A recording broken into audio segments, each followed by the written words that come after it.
మాట్లాడమని మా ప్రాణప్రియుడు మా రక్షకుడు క్రీస్తు వారి పరిశుద్ధమైన నామములో ప్రార్థన చేసుకుని అడిగి వేడుకొనుచున్నాము మా తండ్రి. మంచిది ప్రియులారా,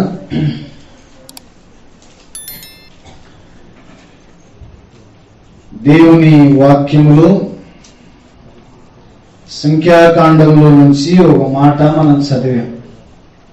మోషే ప్రార్థన చేయగా లేదా వేడుకొనగా, మోషే వేడుకొనినప్పుడు అని వ్రాయబడుతూ వచ్చింది. దాన్ని ఆ భాగాన్ని ధ్యానము చేయడానికంటే ముందు ఈ సంఖ్యాకాండమును మనం అర్థం చేసుకోవడానికి విభజనను జ్ఞాపకం చేసి నేను ధ్యానంలోనికి వెళతాను. సంఖ్యాకాండం ఇశ్రాయేలు ప్రజల ప్రయాణ వివరాలను తెలియచేస్తుంది. రెండవది జనులను లెక్కించుటను గూర్చి జనాభా లెక్కల గురించి వ్రాయబడుతూ వచ్చింది. ఇలా చెబుదాం. Number 1, book of numbers explains the sojourney of Israel. ఇశ్రాయేలీల యొక్క యాత్రా జీవితాన్ని తెలియజేస్తుంది. సోజర్నీ. రెండవది, ఇది ఇశ్రాయేలీలను లెక్కించుటను గూర్చి సెన్సెక్స్ గురించి వ్రాయబడుతూ వచ్చింది. ఇశ్రాయేలు ప్రజలు ఈ గ్రంథములో 2 సార్లు లెక్కించబడ్డారు. ఆ లెక్కల్లో మొదటి లెక్కల్లో ఉన్నవారు రెండవసారి లెక్కించినప్పుడు లేరు. ఆ వివరాలు ఒక్కొక్క గోత్రములో ఎంత మార్పు సంభవించిందో కూడాను ధ్యానం చేయవచ్చు. కొన్ని గోత్రాలు ఎందుకు అంతగా తగ్గిపోయినాయో కూడాను ఆలోచన చేసి ధ్యానించవచ్చు. మరి వీరి ప్రయాణ వివరాలు సంఖ్యాకాండం 33వ అధ్యాయములో సవివరంగా వ్రాయబడ్డాయి. అందులో ఇంచుమించుగా 40 మజిలీల పేర్లు వ్రాయబడ్డాయి. అది 33వ అధ్యాయం అంతా మీరు తర్వాత ధ్యానం చేయవచ్చు. ఇప్పుడు విభజన చెప్తాను. మొదటి 9 అధ్యాయాలలో సీనాయిలో ఇశ్రాయేలీలు మనకు కనిపిస్తారు. ఇజ్రాయెల్స్ ఎట్ సీనాయి. సీనాయిలో ఇశ్రాయేలీలు. రెండవది 9 నుంచి 14 వరకు కాదేశులో ఇశ్రాయేలీలు కనిపిస్తారు. ఆ స్థలాన్ని బట్టి మనం విభజన చేసుకుంటున్నాం. ఒకటి సీనాయిలో, రెండవది కాదేశులో. ఇక మూడవది 15 నుంచి 20 వరకు, 15 నుంచి 20 వరకు అరణ్యములో ఇశ్రాయేలు ప్రజలు.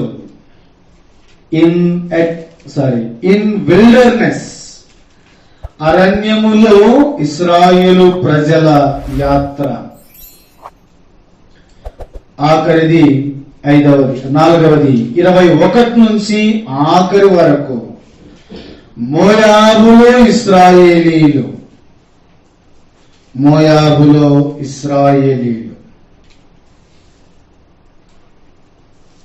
ఆ క్రమంలో మనము ధ్యానం చేయవచ్చు. ఇప్పుడు 11వ అధ్యాయము ఎక్కడున్నట్టు? వారు కాదేశులో ఉన్నట్టు. కాదేశులో వారు చేసిన వారి ప్రయాణ వివరాలు, వారిని గూర్చి 2 భాగాలుగా అర్థం చేసుకోవచ్చు. ఎలా అంటే, మొదటి భాగములో వారు చూపిన అవిధేయత కనిపిస్తుంది. తరువాతి భాగంలో తిరుగుబాటుతనం కనిపిస్తుంది. తిరుగుబాటుకు తమ్ముడు లాంటిది ఏంటంటే అవిధేయత. అది అవిధేయతతో ఆరంభించబడుతుంది, తర్వాత తిరుగుబాటుతో ముగుస్తుంది. ఒక వ్యక్తి తిరుగుబాటు చేసినాడు అంటే అంతకుముందు అవిధేయత ఎక్కడో ఆరంభించబడిందని అర్థం చేసుకోవచ్చు. ఆ క్రమంలో వారు కాదేశులు వారి యాత్రను కొనసాగించారు. ఇలా వారి యాత్ర కొనసాగుతూ ఉండగా ఈ 11వ అధ్యాయంలో 10వ అధ్యాయము వచ్చే వరకు మనం ఏం చూస్తామంటే వారి ప్రయాణ వివరాలను చూస్తూ వస్తాం. తర్వాత వాటిని జ్ఞాపకం చేస్తాను. 11వ అధ్యాయంలో కేవలం 2 సంగతులు ఆలోచన చేయవచ్చు. ఒకటి, మొదటి 3 వచనాలలో బర్నింగ్స్, మంట, దాన్ని తబేరా అన్నాడు. మనకి తబేరా అంటే అర్థమవుతుంది, తబేరా అంటే కొంచెం కష్టమే, ఓకేనా. వారు తబేరాలో ఉన్నారు. తబేరా అంటే మంట. తర్వాత వారు 4 నుంచి 35 వరకు ఆ ప్రాంతము కిబ్రోతు హత్తావా, అక్కడ భూస్థాపన జరిగింది, బరియల్. ఈ రెంటి మధ్యలో కామన్ గా కనిపించేది ఏంటంటే 11వ అధ్యాయము 2వ వచనం, 11వ అధ్యాయం 11 నుంచి 15 వచనాల్లో మోషే బిసీజింగ్, మోషే ప్రార్థన మనకు కనిపిస్తుంది. ఒకవైపు మంట, తబేరా, వారు సనుగులు ఉన్నాయి. ఒకవైపు కిబ్రోతు హత్తావా, దురాశ, దేవునికి కోపం వచ్చింది, తెగులు అనుమతించినాడు. ఈ రెంటి మధ్యలో మోషే మనకు కనిపిస్తాడు. బిసీజింగ్, నంబర్ 1 బర్నింగ్, మంట. రెండవది బిసీజింగ్, ప్రార్థన. మూడవది బరియల్, భూస్థాపన. మరి ఇప్పుడు మన భాగానికి వద్దాము. రండి, 11వ అధ్యాయం మొదటి 3 వచనాలు మాత్రమే ఈ సాయంకాలం మనము ఆలోచన చేయబోతాం. ఇశ్రాయేలు ప్రజలు వారు యాత్ర చేస్తూ ఉండగా వారు ఆయాసపడ్డారు. జనులు ఆయాసమును గూర్చి సనుగుచుండగా యెహోవాకు వినబడెను అని వ్రాయబడింది. దేవుడు దాన్ని విన్నప్పుడు దేవునికి కోపం వచ్చింది. దేవునికి కోపం రాగా అగ్ని రగులుకోయింది ఆ పాలెన్ని, ఆ ప్రాంతాన్ని. ఒకవైపు నుంచి కాల్చుకుంటూ వస్తుంది, దావానంలో వ్యాపిస్తా ఉంది ఆయన ఆగ్రహం. జనులకు ఏం చేయాలో అర్థం కాక మోషేకు ప్రార్థన చేసినారు. మోషే దేవునికి ప్రార్థన చేసినాడు. ప్రార్థన చేయగా అగ్ని చల్లారింది. అప్పుడు ప్రజలు ఆ ప్రాంతంలో దేవుడి అగ్ని ఆగిపోయింది అని చెప్పి దానికి తబేరా అను పేరు పెట్టినారు. తబేరా అని చెప్పి, ఒకటి అని చెప్పి కింద మంట అని రాస్తున్నారు, బర్నింగ్. మరి ఈ 3 వచనాలు ఒక 5 సంగతులు చెప్తాను, ఓకేనా. ఇప్పుడు మన ధ్యానాంశం ఇంతవరకు చెప్పినది ఏంది? ఉపోద్ఘాతం, ఓకేనా. ఇప్పుడు మనము అంశంలోనికి వచ్చినాం. కాబట్టి ఇంకెంతసేపు చెప్తాడని మాత్రం అనుకోవద్దు. అన్న టైం చెప్పినాడు, మరి బెల్లు కొడతాడు, ఓకేనా. బెల్లు కొట్టక ముందుగా ముగిస్తాను. రైట్, 5 విషయాలు ముందుగా చెప్పేస్తాను, ఓకేనా. మళ్ళీ ఏం చెప్తాడు అనకుండా 5 చెప్పేస్తాను.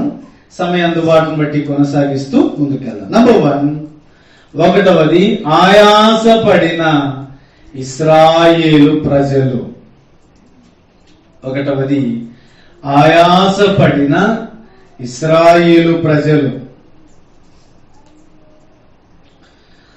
రెండవది ఆలకించిన దేవుడు. ఆలకించిన దేవుడు. మూడవది ఆగ్రహించిన దేవుడు. ఆగ్రహించిన దేవుడు. ఒకటవది ఆయాసము అని రాసుకోనండి. రెండవది ఆలకించుట, దేవుడు ఆలకించాడు. మూడవది ఆగ్రహించిన దేవుడు. నాలుగవది అర్థించిన మోషే. అర్థించిన మోషే. ఆఖరిది ఆర్పివేయబడిన అగ్ని. రాయటానికి మాకు ఆయాసం వచ్చిందంటారేమో. ఓ మాట చదివి ముందుకు పోదామా?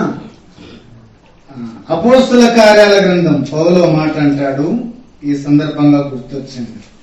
24వ అధ్యాయం ఫెలిక్స్ దగ్గర పౌలు మాట్లాడుతూ ఇలా అంటాడు. 4వ వచనం 24:4. నేను తమకు ఎక్కువ ఆయాసము కలుగజేయకుండా మేము క్లుప్తముగా చెప్పుకొను దానిని తమరు ఎప్పటి వలె శాంతముగా వినవలనని వేడుకొనుచున్నాము. ఎట్లా వినాలంట? శాంతంగా. ఎక్కువ ఆయాసపడకుండా వినాలి. అది నా బాధ. ఓకేనా?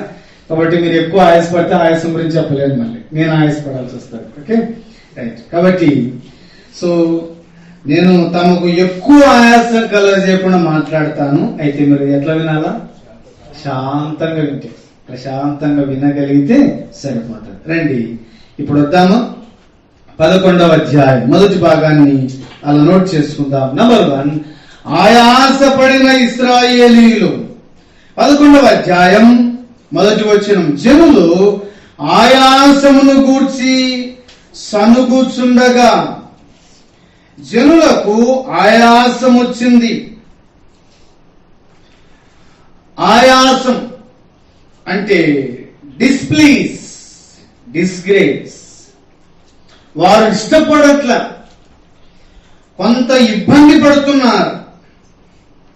ఏం జరిగింది అక్కడ? 10వ అధ్యాయం 33వ వచనం.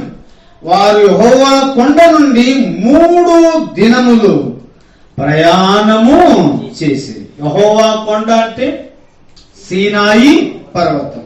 3 దినాలు ప్రయాణం చేసినారు.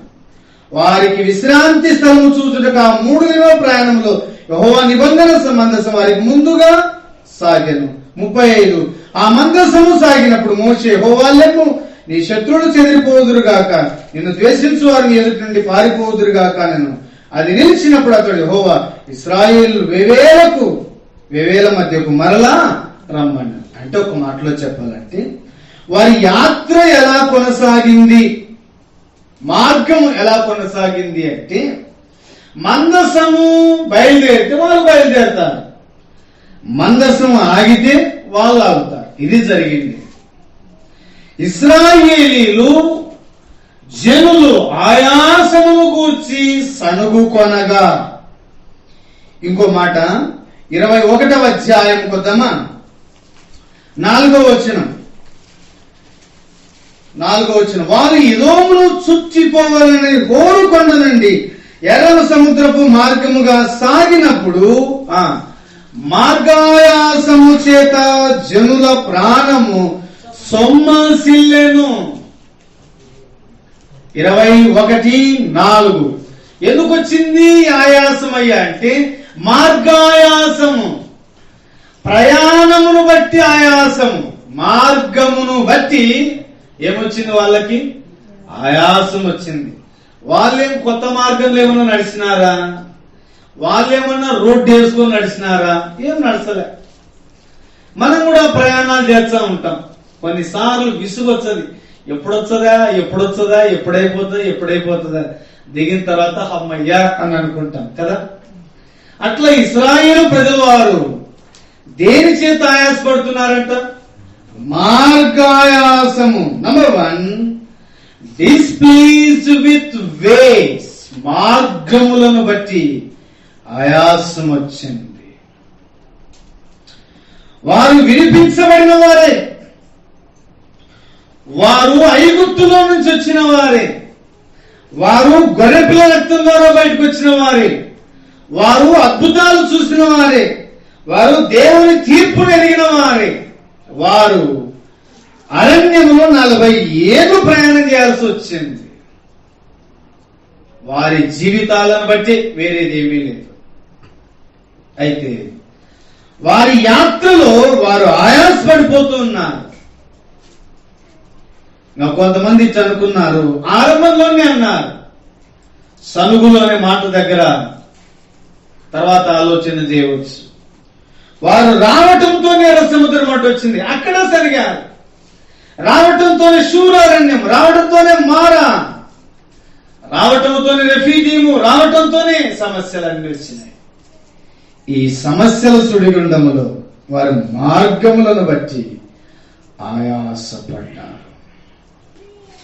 క్రైస్తవ భక్తి జీవితంలో దేవుని కొరకు నడిచేటువంటి క్రమంలో, దేవుని కొరకు సాగిపోయేటువంటి క్రమంలో, ఆయన ఎదుట మనము సాగిపోయేటువంటి క్రమంలో, సంపూర్ణులమగుటకు సాగిపోయేటువంటి క్రమంలో మనం ఎక్కడన్నా ఆయాసపడుతున్నామేమో.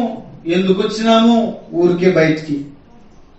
అసలు ఐగుప్తులోనే ఉండింటే బాగుండదా? మాకు చేపలు దొరుకుతుండా, మాకు నీళ్లు దొరుకుతుండా, కిరాకులు దొరుకుతుండా, దోసకాయలు దొరుకుతుండా, కూరాకులు దొరుకుతుండా, ఉల్లిగడ్డలు దొరుకుతుండా, తెల్లబాయలు దొరుకుతుండా. ఇవేమో అక్కడే బాగుండే కదా, ఊకొచ్చిన అనవసరంగా. మార్గాయాసము. ఈ మార్గములో భక్తి జీవిత యాత్రలో కొన్నిసార్లు అయిష్టం, కొన్నిసార్లు కష్టం, కొన్నిసార్లు నష్టం, కొన్నిసార్లు ఇబ్బంది మనకు కలుగుతుంది. కలగదని చెప్పట్లేదు. అందుకోసమే యోహాను సువార్త 16:33లో లోకములో మీకు శ్రమ కలుగును, అయినను నేను లోకమును జయించి ఉన్నానన్నాడు. లోకంలో శ్రమ కలుగుతుంది. ఈ మార్గంలో కనాను వెళ్లే క్రమంలో కొంచెం ఇబ్బంది వస్తుంది, ఇరుకులు ఉంటాయి, నష్టాలు ఉంటాయి. అయితే ఆయాసపడుతున్నావేమో, మార్గములను బట్టి, నువ్వు వెళ్తున్న పద్ధతిని బట్టి ఆయాసపడుతున్నావేమో. అయితే వినండి, ఇశ్రాయేలీయులు ఎలాగున నడిచినారు, మనం ఎలాగూ నడవాలి, ఆయాసపడకూడదంటే రండి కొన్ని మాటలు మీకు జ్ఞాపకం చేస్తాను. 9వ అధ్యాయం సంఖ్యాకాండం 9వ అధ్యాయం 18వ వచనం. యెహోవా నోటి మాట చొప్పున ఇశ్రాయేలు ప్రయాణమై సాగిరి. యెహోవా నోటి మాట చొప్పున వారు తమ గుడారములను వేసుకొనిరి. తర్వాత 20వ వచనం. యెహోవా నోటి మాట చొప్పున నిలిచిరి, యెహోవా నోటి మాట చొప్పున ప్రయాణము చేసిరి. సో 21వ వచనం. ఆ మేఘం పైకెత్తబడినప్పుడు వారు ప్రయాణం చేసిరి, ప్రయాణం చేయక ఆగిపోయినప్పుడు నిలిచిపడ్డారు. 23వ వచనంలో యెహోవా మాట చొప్పున గుడారాలు వేసుకున్నారు, మాట చొప్పున ప్రయాణాలు చేసినారు, మాటను బట్టి యెహోవా ఆజ్ఞను అనుసరించి నడిచిరి.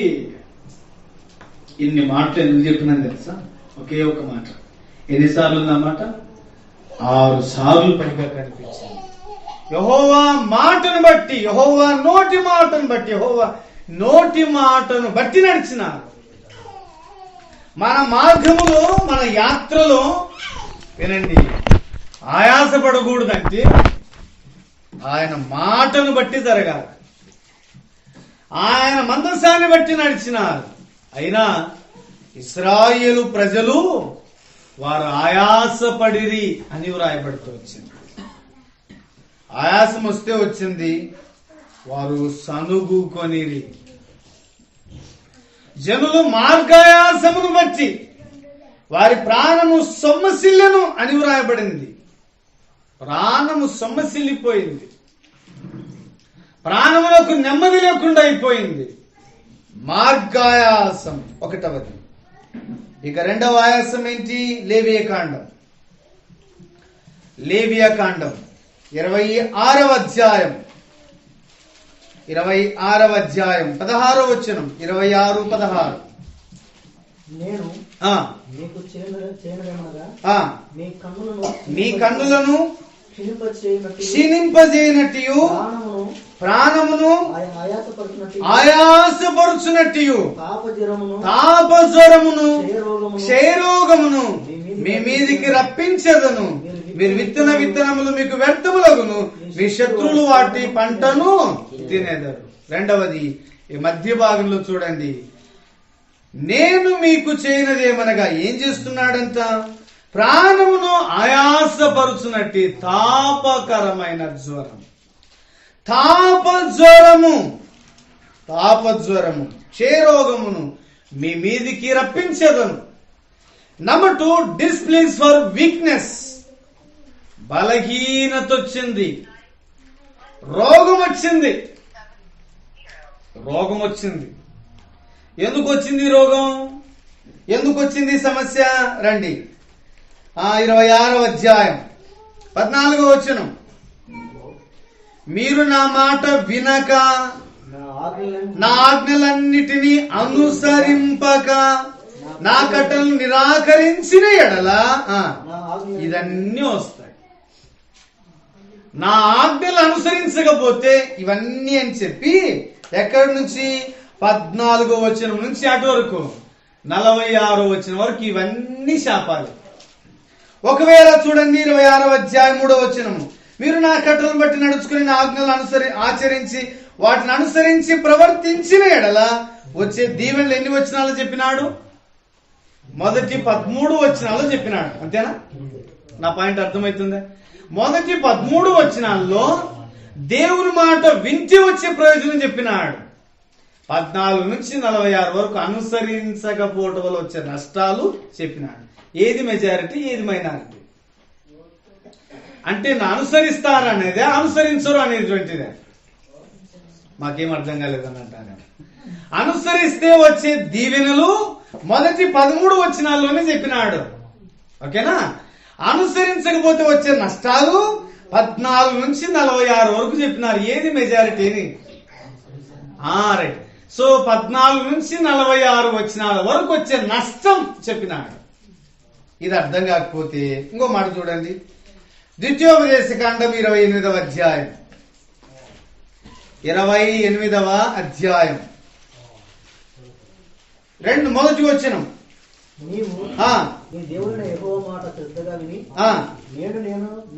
నీకు ఆజ్ఞాపించిన ఆయన ఆజ్ఞలను అనుసరించి నడుచుకొనినా ఎడల అని చెప్పి ఎంతవరకు? మొదటి 14 వచనాల వరకు చెప్పినాడు. ఇక అనుసరించకపోతే వచ్చే నష్టాలు 15 నుంచి, నేను నేడు నీకు ఆజ్ఞాపించిన సమస్తమైన ఆజ్ఞలు కట్టడలను అనుసరించి నడుచుకోవాలని దేవుడిని యెహోవా సెలవిచ్చిన మాట వినని ఎడల ఈ శాపములన్నీ నీకు సంభవిస్తాయి. ఎంతవరకు అంటవి? ఈ 15వ వచనం నుంచి ఆఖరి వచనం ఎంత? 68 వరకు. ఇప్పుడు ఎందుకు ఇంత పెద్ద లిస్ట్ ఉంది అంటే మనం అనుసరిస్తామని అనుసరించమని. ఇప్పుడు డైరెక్ట్ చెప్పండి, మనం మాట్లాడుతున్నా ఖచ్చితంగా మనం అనుసరించమని తెలిసి వచ్చేటువంటి నష్టాలన్నీ చెప్పినాడు. అనుసరిస్తే వచ్చేటువంటి ప్రయోజనాలు లేకపోలేదు, ఉన్నాయి. అవి మొదటి 13, 14 వచనాల్లోనే కనిపిస్తాయి. కానీ అనుసరించకపోవటం వల్ల వచ్చే నష్టాలు ఇశ్రాయేలు ప్రజలు ఆయాసపడి. దేనికి ఆయాస అంటే వినండి, ఫర్ వీక్నెస్, తాపజ్వరం, బలహీనత, రోగములను బట్టి ఆయాసం. ఇది ఎప్పుడు బాగైతుందో ఏం లేదు కదా. చిన్న జ్వరం వచ్చినా, దగ్గు వచ్చినా, జలుబు వచ్చినా, ఇంకో రోగం వచ్చినా, ఇంకోటి వచ్చినా, ఏదైనా గాని, ఏ రోగం వచ్చినా గాని వినండి ఆయాసపడిపోతాం. ఎప్పుడు బాగైతుందా అని. హాస్పిటల్ ఉన్న వారిని కదిలేలా, ఏందయ్యా నీ ఆశ అంటే ఎప్పుడు డిశ్చార్జ్ చేస్తారు సార్ అని ఎదురు చూస్తుంటే వాళ్ళు. అప్పుడు కాదు ఇప్పుడు ఇంటికి పోవాలని. ఆడు బానే ఉంటది, బహుశా ఇంట్లో బెడ్ ఉంటుందో ఉండదో కానీ హాస్పిటల్ ఖచ్చితంగా బెడ్ ఉంటుంది. ఇంట్లో పూట భోజనం ఉంటుందో ఉండదో నాకు తెలియదు కానీ హాస్పిటల్ ఇప్పుడు టయానికి ప్రొవైడ్ చేస్తున్నారు. ఏంటి? మంచి భోజనం. ఇంట్లో డాక్టర్ ఉంటాడా? డాక్టర్. హాస్పిటల్లో డాక్టర్ ఉంటాడు, నర్సులు ఉంటారు, పలకరించే వాళ్ళు ఉంటారు, పేషెంట్లంతా మన ఫ్రెండ్స్ అయి ఉంటారు. ఇంతమంది బాగున్నప్పుడు బాగా అక్కడే ఉండొచ్చు కదా. ఏంటి బ్రదర్ ఇంకెప్పుడు ప్రార్థన చేస్తున్నారు లేదు, ఇంకెప్పుడు డిశ్చార్జ్ అయ్యేది? మార్గ ఆయాసమే కాదు, అనారోగ్యం బట్టి ఏముంది మానవునికి? ఆయాసం, ఆయాసం, ఆయాసం. వారి ప్రాణమును ఆయాసపరిచేటువంటి తాపకరమైన జ్వరం అనుమతించబడింది. యోబు గ్రంథంలో ఈ మాటకు ఒక లింక్ వచ్చి యాడ్ చేస్తాను. యోబు అన్న మాటలు చూడండి, 7వ అధ్యాయం 3వ వచనం. ఆశయకే జరుగు నెలను నేను చూడవలసి వచ్చెను, ఆయాసముతో కూడిన రాత్రు నాకు నియమింపబడి ఉన్నది. నేను పండుకొనున్నప్పుడల్లా ఎప్పుడు లేచేదనా, రాత్రి ఎప్పుడు గతించునా అని అనుకొందును. తెల్లవారు వరకు ఇటు అటు పరుచు ఆయాసపడుదును. ఏంటండి? ఈ రోగమును బట్టి శ్రమ వచ్చింది యోబుకు. ఆశ లేక బాగైతాది బతుకుతాదన్న ఆశనే లేదంట. గడుచు నెలలు నేను చూడవలసి వచ్చింది. ఆయాసంతో కూడిన రాత్రులు గడపాల్సి వస్తుందంట. రాత్రి పడుకుంటే ఎప్పుడు తెల్లగైతుంది, ఎప్పుడు తెల్లగైతుంది, ఎప్పుడు తెల్లగైతుంది. పొద్దున్న లేచే ఒకటే, ఎప్పుడు రాత్రి అవుతుంది, ఎప్పుడు రాత్రి అవుతుంది, ఎప్పుడు రాత్రి అవుతుంది. ఇదే జీవితం. అందుకే అన్నాడు, తెల్లవారు వరకు ఇటు అటు పరుచు ఆయాసపడుతున్నాను తనకున్న బలహీనతను బట్టి. మానవుని జీవితంలో ఈ బలహీనతలు వాస్తవం. ఈ దేహమే, నేను ఇలా చెప్తాను, కురిపి దేహం ఇది. ఇది మన్నే. ఏదో ఒక బలహీనత ఉంటుంది. పుట్టింది మొదలుకొని బలహీనతనే ఉంటుంది. ఈ సంవత్సరం ఆరోగ్యంగా ఉన్నాంలే అని చెప్పడం చాలా కష్టమైపోయింది. ఇంతకుముందు అనేతోళ్ళు, మా నాయన అనేతోడు, ఒక 20 ఏళ్ళు అయితే టాబ్లెట్ వేసుకోకాని. మా బావ అన్నాడు, ఒరే నాకు గుర్తొచ్చినాక టాబ్లెట్ ఎట్టుందో ఎరగనరా, ఇప్పుడు హాస్పిటల్కి వచ్చినాను రా అన్నాడు. అంటే దాదాపుగా 40-50 ఏళ్ళ వయసున్న వాళ్ళు టాబ్లెట్ మొక్కబెట్ట ఎరగని వాళ్ళు. ఇప్పుడు ఏంటి? పొద్దున్న లేచే వేసుకోవాలా, తిన ముందు వేసుకోవాలా, తిన్నాక వేసుకోవాలా, వేడి నీళ్ళలో వేసుకోవాలా, చల్ల నీళ్ళలో వేసుకోవాలా. కామన్ గా ఏం వాడినా కామన్ గా ఏముంటుంది? టాబ్లెట్. జనులు బలహీనతను బట్టి ఆయాసపడిపోతున్నారు. వాస్తవమే. యోబు లాంటి అనారోగ్యము, దేహం నిండా కురుపులు. లాజరు జీవితంలో ఈయన గోక్కుంటున్నాడు, అదే పరిస్థితి. వారి జీవితంలో కూడా ఆయాసం. పొరుగుతున్నారు, ఇటు అటు, ఇటు అటు, ఇటు అటు. దేహంలో నెమ్మది కరువైపోయింది. ఇట్లా మాట చెబుదాం. 90వ కీర్తనలో అంటాడు కదా, నరుని ఆయుష్కాలను గురించి చెప్తూ ఒక దివ్యమైన మాట అంటాడు. 90:10 కీర్తన 90:10. మా ఆయుష్కాలము అధిక బలము 80 సంవత్సరములను అయినను వాటి వైభవం ఆయాసమే దుఃఖమే. అది త్వరగా గతించును, మేము ఎగిరి వెళ్ళిపోదాం. నరుని ఆయుష్కాలం 70 సంవత్సరాలు, అధిక బలం ఉంటే 80. అయినా ఏంటంట? ఆయాసమే, ఆయాసమే, ఆయాసమే. నీ ఆయాసమును గురించి సనుక్కుంటున్నావేమో. బహుశా ఈ అనారోగ్యమును బట్టి సనుక్కుంటున్నావేమో. ఇశ్రాయేలు ప్రజలు వారి జీవితంలో మార్గములను బట్టి ఆయాసపడ్డారు. Number 1 way. Number 2 for weakness, బలహీనతను బట్టి ఆయాసపడుతున్నారు. రోగం వచ్చినప్పుడు నువ్వు ఎంతటి భక్తిపరునైనా, నీ గురించి నాకు తెలియదు కానీ నా గురించి చెప్తాను, ఓకేనా? నేను కూడా తండ్రికి చెప్తుంటే అట్టుండాలా, ఇట్టుండాలా, అంత ధైర్యం, ఇంత ధైర్యం. అది మన వరకు వచ్చేసరికి తెలుసు వాళ్ళ రూపులో గాలి పెరిగినారని. అంతవరకు తర్వాత అర్థమైందంటే ఏం లేదు, సర్వమాయ సంసారమాయ. మనం కూడా ఎదురు చూసినట్టు అనిపిస్తుంది. వినండి, వీక్నెస్ ను బట్టి ఆయాసపడొద్దు. అయితే ఆయాసం వస్తుంది కానీ దేవుని మీద సనగొద్దు. 2వది. 3వది రండి, ప్రసంగి గ్రంథం మహాజ్ఞాని సొలొమోను ఏమంటాడో చూద్దాం. 5వ అధ్యాయం 13-17 2 వచనాలు. సూర్యుని కింద మనుషులకు ఆయాసకరమైనది ఒకటి జరుగుట నేను చూచి తిని, అదేదనగా ఆస్తి గల వాడు తన ఆస్తిని దాచిపెట్టుకుని తనకు నాశనము తెప్పించుకొనును. అయితే ఆ అతి దురదృష్టం వల్ల నశించిపోవును. అతడు పుత్రుగా వాడను, అతని చేతులు ఏమీ లేకపోవును. అలా చదువుకుంటూ వద్దాం. ఇప్పుడు 17వ వచనం చదువుదామా? 16వ వచనం ఆఖరి భాగంలో, అతడు వచ్చిన ప్రకారం మరలా పోవును, గాలికి ప్రయాసపడి సంపాదించిన దాని వల్ల వారికి ఏమి లాభము? ఇది మనసులకు ఆయాసకరమైనదే. ఆ దినములన్నీ అతడు చీకట్లో భోజనము చేయను, అతనికి వ్యాకులము, రోగము, అసహ్యము కలుగును. నంబర్ 3, ఆయాసం ఎందుకోసం వస్తుందయ్యా అంటే, ఇదిగో ఆస్తి గలవాడు అని చెప్పినాడు. భూమి మీద నాకు ఆయాసకరమైనది ఒకటి కలదు. భూమి మీద నాకు ఆయాసకరమైనది ఒకటి జరగటం నేను చూసినాను. ఏందయ్యా అంటే, ఒక ఆస్తిపరుడు తన ఆస్తిని దాచిపెట్టుకొని తనకేం తెచ్చుకున్నాడంట? ఆయాసం తెచ్చుకున్నాడు, నాశనం తెచ్చుకున్నాడంట. ఆస్తి ఒక వ్యక్తి జీవితంలో నెమ్మదినియదు. ఆస్తి ఆయాసాన్ని ఇస్తుంది తప్పనిస్తే నెమ్మదిని ఇవ్వదు. ఆస్తి తన ఎదుట పెట్టుకున్నాడు. ఆస్తిని సంపాదించుకొని కాదు, దాచిపెట్టుకొని. కొంతమంది గురి టార్గెట్ ఏంటంటే దాచిపెట్టాలి, దాచిపెట్టాలి, దాచిపెట్టాలి, దాచిపెట్టాలి, దాచిపెట్టాలి. అది మన వరకు దాచిపెట్టు, మన పిల్లలకు దాచిపెట్టాలి, మన మనమందరూ దాచిపెట్టాలి. సో అండ్ సో ఆ తరాలు తింటా ఉంటే తరగదు. ఏంటికంటే పెద్దలు సంపాదించినారని. నేను సూటుగా ఒక ప్రశ్న అడుగుతా, ఓకేనా? మీరు కరెక్ట్ గా ఆన్సర్ చెప్పండి. మీ పేరు ఏం పేరంటే గుర్తుందా లేదా? మరి మీరంతా అమాయకంగా ఫేస్ పెడితే ఎట్లా? పేరు కూడా చెప్పకపోతే ఎట్లా కదా? మీ నాయన పేరంటే గుర్తుందా లేదా? మీ చేసిన పేరు గుర్తుందా? గుర్తుంటది, మాకు కూడా గుర్తుంది. మీ ముత్తాత ఉన్నాడే 4వ తరం, ఆయన పేరు గుర్తుందా? అట్టెట్టుంటదన్నా? 4వ తరం గుర్తులేదు, నాకు గుర్తుంది. మా చేసిన చెప్తే విన్నాను, అందుకోసం అడిగినాను. 4వ తరం వాళ్ళు గుర్తుండరు, నాకైనా కానీ 5వ తరం గుర్తులేదు. ఇప్పుడు వాళ్ళు సంపాదించిన ఆస్తి నేను తింటున్నా. నా పాయింట్ మీకు అర్థమైందా? వాళ్ళు తిని తినక, అనుభవించక, వారు పోగు చేసి సంపాదించి కూడబెట్టి మనకిస్తే కనీసం వారి పేరు కూడా గుర్తుపెట్టుకోలేము కదా? ఎందుకోసం సంపాదాలంటే ఊక ఉద్దరగా, అనవసరంగా, అడ్డంగా కదా? మన పేరే మనం గుర్తుపెట్టుకోలేదు. అందుకోసం కొంతమంది ఇంటికి బోర్డుకే పెట్టింటారు, ఆయన కాటికేయమని, పలాని వాళ్ళ నిలయమని. అది ఉన్నంత కాలమైనా ఉంటుంది. మనవుడు తనకు ఆస్తిని దాచిపెట్టి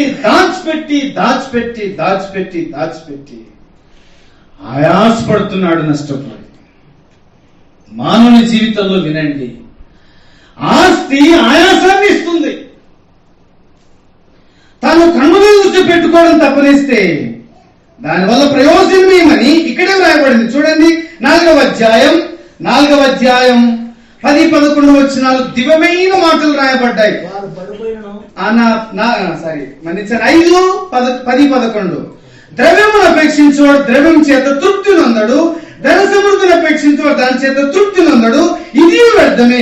ఆస్తి ఎక్కువైన ఎడలో దాన్ని భక్షించువారు ఎక్కువ అలుదురు. కనులారా చూస్తుటై కాక ఆస్తిపరునికి తన ఆస్తి వలన ప్రయోజనమేమి? కష్టజీవులు కొద్దిగా తినను, ఎక్కువగా తినను, సుఖ నిద్ర నొందుదురు. అయితే ఐశ్వర్యవంతుడు తమకు ధన సమృద్ధి చేత డాష్ నిద్ర పట్టదు. ఇంట్లో ఏమి లేదనుకోండి, ఫుల్ గా కొరకబెట్టి నిద్రపోతాం, అవునా? అది ఏదన్నా డబ్బులు ఉన్నాయనుకోండి, నిద్ర రాదు. ఇంటికి మనం బయటికి పోయేటప్పుడు తాళాలు వేయాల్సిన అవసరం కొన్నిసార్లు రాదు. ఎందుకంటే ఏముందని దొంగతనం చేయడానికి. అదే ఏదన్నా ఇంట్లో డబ్బులు తెచ్చి పెట్టినాం అనుకోండి, అప్పుడు అది ఇంటికి తాళం వేసినారా లేదు. నేను ఇంటికి అమౌంట్ కట్టాల్సి వచ్చినప్పుడు తెచ్చంతా ఇంట్లో పెట్టినా, పోయేటప్పుడు అంతా తాళం చూడాలి, వచ్చినప్పుడు అంతా తాళం చూడాలి. ఏంటికి? పోతే జీవితకాలానికి ఒకటే కదా భయం, సత్య భయం. వినండి, సుఖ నిద్ర పొందుతారు కష్టజీవులు. అయితే ధనవంతునికి ఏముండదంట? నిద్రే ఉండదంట. ఆస్తి ఆ వ్యక్తికి నిద్రను దూరం చేస్తుంది. వినండి, మానవుని జీవితంలో ఆస్తి అవసరం. మంచివాడు తన పిల్లలను ఏం చేస్తాడు? ఆస్తికర్తలుగా చేస్తాడు. అని మన పిల్లలు మనం బికారు చేయం కదా, దేవుడు మనకి ఇచ్చినంత కష్టపడతాం. అయితే వినండి, దాన్ని బట్టి దాన్ని దాచుకొని ఆయాసం తెచ్చుకోవద్దు. దాన్ని బట్టి దేవుడికి దూరం కావద్దు. దానివల్ల ప్రయోజనం ఏమి? దాస్యం ఎక్కువైతే దాన్ని భక్షించే వారు కూడా ఎక్కువైతారు. ఆ మధ్యలో ఒక ఆయన కోంట ఆయన ఎవరు లేరు కదా, బాధపడొద్దండి, ఓకేనా. వాళ్ళు లెక్కలు బాగా రాస్తారు, ఎవరికి అర్థం కాకుండా రాస్తారు. ఎందుకోసం అంటే వాడు ఎంత క్యాలిక్యులేట్ చేసి వానికి తెలుస్తుంది అనమాట. అట్లా మొత్తానికైతే ఒక పెద్ద కొట్టు పెట్టుకున్నాడు, దండి సంపాదించినాడు. 5 రూపాయలు అయితే 10 రూపాయలు రాసినాడు, 10 అయితే 15 రాసినాడు. మొత్తానికైతే కూడబెట్టినాడు, దండి కుప్పేసినాడు. మొత్తానికి ఇల్లు కట్టించినాడు, షాప్ పెద్దగా చేసినాడు. అంత హంగామా అంతా నడుస్తుంది. మొత్తానికి పెద్ద షాప్ ఆ ప్రాంతంలో ఉండేది. సో ఆయనకు 4 కుమారులు 2 కూతుర్లు. మొత్తానికైతే 6 మందికి బాగా పంచిపెట్టినారు. అందరూ సంతోషంగా ఉన్నారు. ఆఖరి దినాల్లో ఎవడు పట్టించుకోడుగా. మొత్తానికైతే ఈయన పరిస్థితి కూడా అట్టే అయింది. మొత్తానికి ఆఖరి దినాల్లో ఉండిపోయినారు. ఈయన ఈ షాపులోనే ఉన్నాడు కొంతకాలం. అనారోగ్యాన్ని బట్టి ఇంకా తిరిగి మంచం పట్టినాడు. ఇంకా అప్పుడు ఇప్పుడు ఇంకా పోతాను రాని ఆయన కూడా బాగా తెలిసిపోయింది. మొత్తానికైతే అందరినీ పిలిపించినారు. సో కొంతమంది పిలిచకుండానే వస్తారు. ఎందుకు వస్తారు నాకంటే మీకు బాగా తెలుసు. సావు బతుకుల మధ్య ఉన్నప్పుడు మొత్తానికైతే అందరినీ పిలిచినారు. అందరూ వచ్చేసినారు. చిన్నోడు వచ్చినాడు, పెద్దోడు వచ్చినాడు, నడిపోడు వచ్చినాడు, చిన్న బిడ్డ వచ్చింది, పెద్ద బిడ్డ వచ్చింది, అందరూ వచ్చినారు. డాడీ బాగున్నావా, డాడీ బాగున్నావా, డాడీ మరి ఇన్ని రోజులంతా వీళ్ళు ఎక్కడ పోయినరో, ఈ బిడ్డ ఎక్కడ పోయాను, అల్లుడు ఎక్కడ పోయాను, కోడలు ఎక్కడ పోయాను, కొడుకు ఎక్కడ పోయాను. వీళ్ళు బాగున్నప్పుడు అస్సలు పలకరేరు. బాగా గుర్తుపెట్టుకోండి, నువ్వు మనసం బట్టి దెబ్బకు వస్తారు. మొత్తానికి వీళ్ళంతా వచ్చేసినారు. వచ్చేసి ఆయన పాపం కనుసూపు బాగా తగ్గిపోయిందంట. ఈయన ఎంత మమకారం అంటే ఆస్తి. మొత్తానికైతే అందరూ చుట్టూన్నారు. అరే పెద్దోడా వచ్చాను డాడీ, అరే చిన్నోడా వచ్చాను, అరే నడిపోడా వచ్చాను, అమ్మాయి పెద్దమ్మాయి ఎక్కడున్నా అమ్మాయి, ఇక్కడే ఉన్నా డాడీ, అల్లుడు వచ్చాడమ్మా, అల్లుడు కూడా వచ్చాడు, మనోడు వచ్చారమ్మా, అందరూ వచ్చారు. అమ్మాయి చిట్టమ్మా ఎక్కడున్నా, ఇక్కడే ఉన్నా డాడీ. కాదురా అంతా ఇక్కడే వచ్చినారు, రా కొట్లో లేడా అన్నట్టుగా వచ్చాడు. లాస్ట్ కి ప్రాణమంతా యాడని చెప్పండి, కొట్టులోనే ఉంది, అట్టే కొట్టుకుపోయినట్టు పాపం.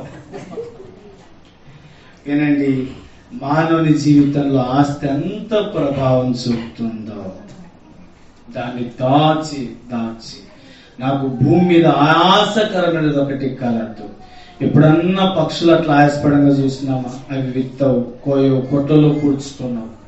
వాటిని అలంకరించినాడు, అడుగు పూలను అలంకరిస్తున్నాడు దేవుడు, వాటిని పోషిస్తున్నాడు దేవుడు. మనకు తక్కువ చేస్తాడా? ఆయాసం ఎందుకోసం వచ్చింది అంటే ఇదిగో వెల్త్, ధనం, ఆకారం అలాగే నష్టపోయినాడు. ఎన్నవది ఇది? 3వది. ఇక 4వది రండి, ప్రసంగి గ్రంథం 12వ అధ్యాయం 12వ వచనం, 12 ఇదిగాక నా కుమారుడా, హితోపదేశములు వినుము, పుస్తకములు అధికముగా రచింపబడును, దానికి అంతము లేదు, విస్తారముగా విద్యాభ్యాసము చేయుట దేహమునకు ఆయాసము. మీరు పేరు పెట్టండి దీనికి, సీక్వెన్స్ లో మీరు ఫాలో అవుతున్నారా? 1 వేస్, మార్గాలను బట్టి ఆయాసము. నెంబర్ 2 వీక్నెస్, బలహీనతను బట్టి ఆయాసము, రోగములను బట్టి. 3వది ధనం. 4వది ఏం దొరకలేదన్నా? రైట్, విజ్డమ్, జ్ఞాన విస్ఫోటనం. విస్తారముగా విద్యాభ్యాసము చేయుట దేహానికి విస్తారమైన, చెప్పరేంటి మరి? ఎందుకన్నా చదివించుకుంటుండేది అంటారేమో. బాగా చదువుకుంటే ఏమొచ్చది? బాగా ఆయాసం వచ్చది. అది బైబిల్ చెప్తుండే. విస్తారమైన విద్య. 1వ అధ్యాయానికి వద్దాము. ఆరంభంలో ఏమన్నాడు ఆయన గారు? 2వ అధ్యాయం 18వ వచనం, విస్తారమైన జ్ఞానాభ్యాసము చేత విస్తారమైన దుఃఖము కలుగును, అధిక విద్య అభ్యసించిన వానికి అధిక డాష్ శోకమే కలుగు. విస్తారమైన మోర్ విజ్డమ్, నేను ఇట్లా అంటాను, మోర్ వీపింగ్. ఎక్కువ చదివితే ఎక్కువ దుఃఖమే. ఉదాహరణ నేను చెప్తాను. ఒకరు బాగా కష్టపడి చదివి ఐఏఎస్ అయినాడు. మొత్తానికైతే ఒక జిల్లాకు అధికారి అయినాడు.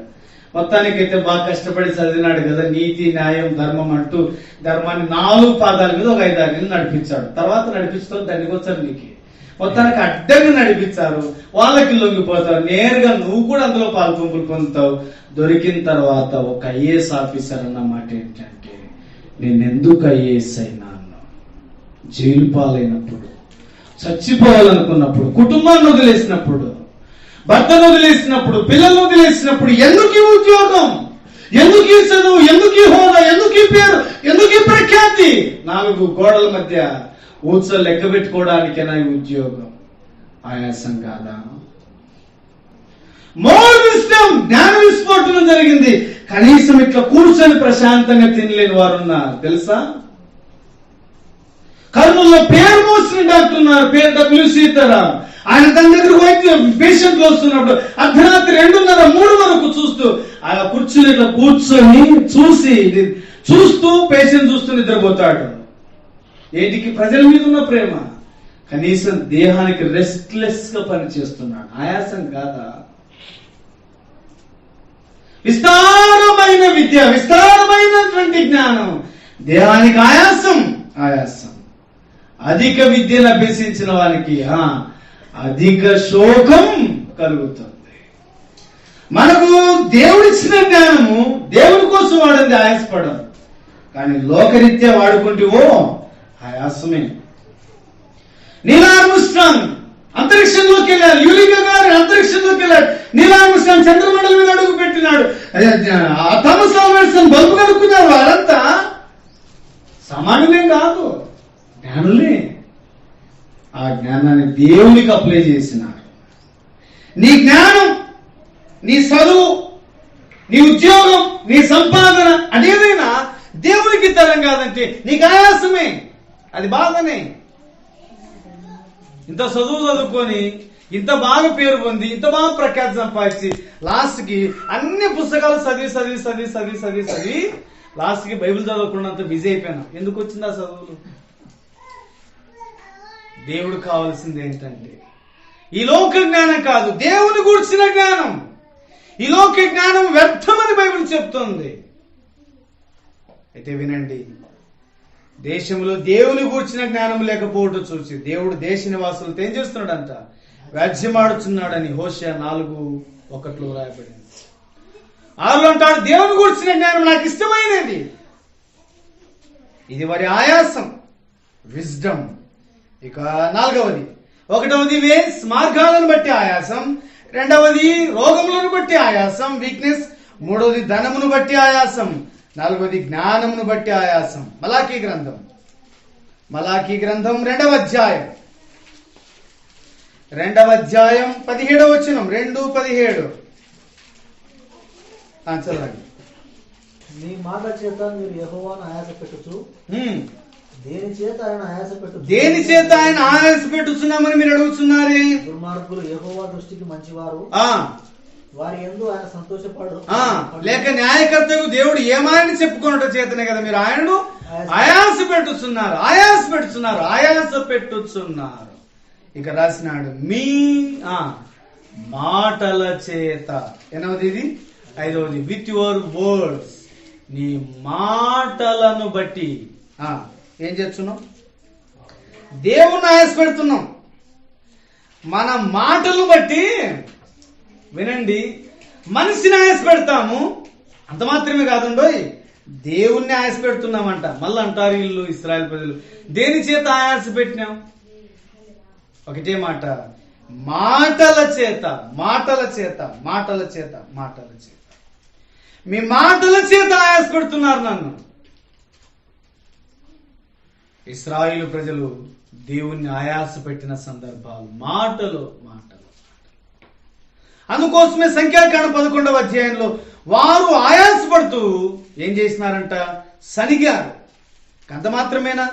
14వ అధ్యాయానికి వద్దాం ఒకసారి. మొదట 12వ అధ్యాయానికి వద్దాం. సంఖ్యాకాండం 12వ అధ్యాయం మొదటి 2 వచనాలు. మోషే కూషు దేశపు స్త్రీని పెళ్లి చేసుకుని ఉండను గనక అతడు పెళ్లి చేసుకున్న ఆ స్త్రీని బట్టి మిర్యాము అహరోనులు అతనికి విరోధముగా మాట్లాడి, వారు మోషే చేత మాత్రమే యెహోవా పలికించెనా, ఆయన మా చేత పలికింపలేదా అని చెప్పుకొనగా యెహోవా ఆ మాట వినెను. ఇంకో మాట చూడండి, గంభీరమైన మాట. 8వ వచనం మధ్య భాగంలో, కాబట్టి నా సేవకుడైన మోషేకు విరోధముగా మాట్లాడుటకు మీరేలా భయపడలేదు. Don't you have fear. భయం లేదా? మాట్లాడుతున్నావే, ఈ నరం లేని నాలుక, ఎముక లేని నాలుక ఇష్టం వచ్చినట్టుగా మాట్లాడడానికి నువ్వు అనుమతిస్తున్నావే. అతడు నా సేవకుడు, నా సేవకునికి విరోధంగా మాట్లాడడానికి నీకు భయం అనిపించలేదా? ఇక్కడ అన్నాడు, ఆయన మా చేతు కూడా పలికింపలేదా? మేము కూడా అన్నారు. అప్పుడు అన్నాడు, ఆ మాట యెహోవా విన్నాడు. దేవుడు విన్నాడు, ఆయన చెవిని గింగురం అనిపించింది. దేవుడు ఊరుకున్నాడా? ఇలా చెప్తాను, భక్తి జీవితానికి బాగా నష్టం తెచ్చేది ఒకే ఒకటి ఏంటో చెప్పనా? మన మాటలే. మన మాటలే మనల్ని కృంగ చేస్తాయి, మన మాటలే మనల్ని అపరాధంలోనికి నెడతాయి, మన మాటలే మనం దోషులుగా నిలదీస్తాయి. అందుకోసం మత్తయి సువార్త 12వ అధ్యాయం 36-37 వచనాల్లో నీ మాటలు బట్టి నీవు నీతిమంతుడవనియు, నీ మాటలు బట్టి నీవు అపరాధమనియు తీర్పు తీర్చబడతావు అంటూ 36 అంటాడు. మనుషుల పలుకు ప్రతి వ్యర్థమైన మాటను గూర్చి లెక్క చెప్పవలసి ఉంది. విమర్శ దినమున క్రీస్తు న్యాయపీఠం మీద నిలబడినప్పుడు అది ఏదైనా సరే మనుషుడు పలుకు ప్రతి వ్యర్థమైన మాటను గురించి విమర్శ దినమున లెక్క చెప్పవలసి ఉంది. మనకు తెలియకుండా, మన ప్రమేయం లేకుండా మాటలు పడిపోయి వారి గురించి వీరి గురించి మాట్లాడి కోరి ఏం తెచ్చుకుంటున్నా? భక్తి హీనతను మీనికి తెచ్చుకుంటున్నాం. ఆ ఎక్కిట్టంట, ఎక్కింటంట, ఆయన ఇట్టంట, ఆయన ఇట్టంట. ఎవడెట్టయితే మనకేమండి, నేను ఇట్టంటాను, ఎవడన్నెట్టన్న సావని. నీ భక్తి జీవితం నీకు ముఖ్యం. నీ భక్తి జీవితాన్ని పాడు చేసుకునేంత మాటలు ఏమవసరం? భక్తి సంబంధించిన మాటలు మాట్లాడడం కానీ ఆయన్నిట్ట, ఈయనిట్ట, ఆయమిట్ట, ఈమిట్ట అబ్బో ఏంటికి మాటలు ఏం లేవుగా. పొద్దుపోని మాట్లాడిన ఏదో మాట్లాడాలిగా. మీరు అనుమతిస్తే 3 మాటలు చెప్తాను. ఒకవేళ ఏ వ్యక్తి అయినా మీతో మాట్లాడుతున్నాడంటే మనం చేయాల్సిన పనులు, నేను ప్రాక్టీస్ చేస్తున్న పనులు ఆహా అనుకుంటుండండి. రెండవది కుదిరితే తెలియదు అనండి. ఇంకా గట్టి చెప్తే ఓహో అట్టనా. మీరు ఏ సమస్యలు ఇరుక్కోరు, మీరు బాగా ట్రై చేయండి. నువ్వు అంతకు మించి ఏ మాట మాట్లాడు, అవును బ్రదర్ అట్టనా, అట్టకాదు బ్రదర్ ఇట్టా అని అనుకో, అట్టే అవుతుంది. అట్టకాదు ఇట్ట వద్దు మనకి, ఓహో ఆహా అనుకుంటూనే ఉండు. వీలైతే ఇట్లా అనుకో, వదిలిపెడితే బాగుండు ప్రభా అని. వేస్ట్ మాటలు అంతే కదా. ఒక వ్యక్తి కలిసాడంటే ఏమనిపించాలా? వాక్యం గురించి మాట్లాడుకోవాలా. పోయిన వారం ఏం చెప్పినాము అని గుర్తుండాలి. పొరపాటు కూడా గుర్తుండదు. కర్నూలు బ్రదర్ ఉన్నాడు, ఎస్ఎల్ఎం మందిరానికి వెళ్తాను. నేను అప్పుడు వెళ్ళేటప్పుడు నాకు బాగా పరిచయం. ఫోన్ చేసి, బ్రదర్ మీరు అనుమతిస్తే ఒక అర్ధగంట మాట్లాడిస్తారు నాకు అడుగు బ్రదర్ అంటే. లేదు బ్రదర్ కొంచెం మాట్లాడతాను. ఒక అర్ధగంట మాట్లాడితే 25 నిమిషాలు వినండి వాక్యం గురించి మాట్లాడతాడు. అంతకెళ్ళదు వస్తే వదిలేను బ్రదర్, సారీ ఏమనుకోవద్దు అంటాడు. బ్రదర్ ఒక రోజు ఏమన్నా కుదిరితే కొంచెం వాక్యం డిస్కస్ చేద్దాం బ్రదర్, మీరు ఏదైనా అక్కడక్కడ వెళ్ళి బోధ చేస్తా ఉంటారు కదా అంటే. లేదు బ్రదర్ మీరు నాకంటే చక్కగా బోధ చేస్తారు, మీరే నాకు ఏదైనా చెప్పండి. లేదు బ్రదర్ మీ దగ్గర ఏదైనా మేము నేర్చుకుంటాం, మా దగ్గర 1 డే స్పెండ్ చేయండి అంటే. బ్రదర్ మీటింగ్లకే డేట్లు లేవు, మరి నీకాడు బ్రదర్ అంటే ఎప్పుడన్నా ఫ్రీ ఉన్నప్పుడు కలుపుతాం బ్రదర్. దేనికోసం? పిచ్చాపాటి మాట్లాడడానికి కాదు. ఆ మధ్య నేను అన్నాను, ఏంటి బ్రదర్ నేనే కలిగి చేసుకున్నాను సంఘంలో సమస్యనంట అంటే. బ్రదర్ నేను ఓ మాట అంటాను ఏమనుకో కదా. సరే మన ఇద్దరం కలిసి మాట్లాడుకుంటాం కదా, పోనీ తెగుతాదే పంచాయతీ చెప్పు. మన ఇద్దరం మాట్లాడుకుందాంలే, నువ్వు ఆత్మీయుడివి నేను ఆత్మీయుడి, మన ఇద్దరం మంచి వారని, నువ్వు నాకు పరిచయం నేను నీకు పరిచయం, మన ఇద్దరం సో క్లోజ్, డెడ్ క్లోజ్. మన ఇద్దరం మాట్లాడుకోవడం ద్వారా ఆ సమస్య తెగుతాదా? తెగదు. తెగనప్పుడు ఎందుకు మాట్లాడుకోవాలా? Be calm, be silent. ఎందుకు మనకు ఆ మాటలు? వినండి, మీ మాటల చేత ఏం చేస్తున్నారంట? దేవుణ్ణి ఆయాసపడుతున్నారంట. ప్రశ్న వేసుకుందాం, ప్రభా మాటలను బట్టి ఎక్కడ ఆయాసపడ్డాము? అలా మాట్లాడి నష్టపోయినాం. కాని మాటలు మాట్లాడాల్సి వచ్చింది, కాని కార్యాలకు దిగజారాల్సి వచ్చింది, కాని సాక్షులు నిలబడాల్సి వచ్చింది. ఆ మాటలను బట్టి మనకు నష్టపోతాం. అందుకే సామెతలు విస్తారమైన మాటల్లో దోషముండక ఆనందం. విస్తారమైన మాటల్లో దోషం ఉంటుంది. ఆయాసం. కాబట్టి మాటలు ఏమీ లేని ఎడల మౌనంగా ఉండు, అది నీకేమిస్తుంది? క్షేమాన్ని ఇస్తుంది. రండి 6వది యెషయా గ్రంథం 38:17. యెషయా గ్రంథం 38:17.